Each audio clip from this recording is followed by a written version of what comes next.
so the deal has been hanging fire for a very long time, as you know, the Indo-US trade deal. But on the oil front, I must say that this doesn't surprise me because, you know, what had happened was that Venezuelan oil, Iranian oil, and Russian oil have all been sanctioned by the Western countries. And as a result, countries were buying limited supplies of other oil, US oil, Middle Eastern oil supplies, and so on, Nigerian oil. There are some major suppliers, and they were essentially a finite quantity of oil being bought by an increasing number of purchasers. India was able to ease the pressure on the limited supply by buying Russian oil with the consent and knowledge of the Western countries. But now that Mr. Trump has cracked down on that and imposed a 50% tariff on India, that becomes unviable.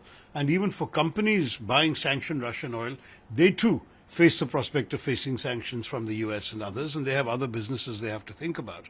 So obviously there's already been a significant drop in purchase from Russia.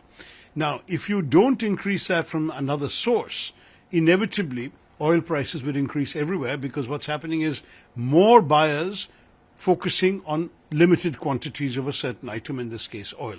So it was essential from the American point of view, because they also don't want prices going up at the pump.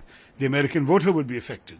So it was essential that when they tighten the screws on Russia, that they have to open the spigot on Venezuela. And they, after their action in January, this is very much, very openly, one of the purposes of decapitating the Venezuelan government was to ensure that the newly sort of obliging administration in Venezuela would once again be able to release oil onto the international market. American companies would be producing it, and that countries like India, which were buying Iranian and Russian oil before, would now buy Venezuelan instead.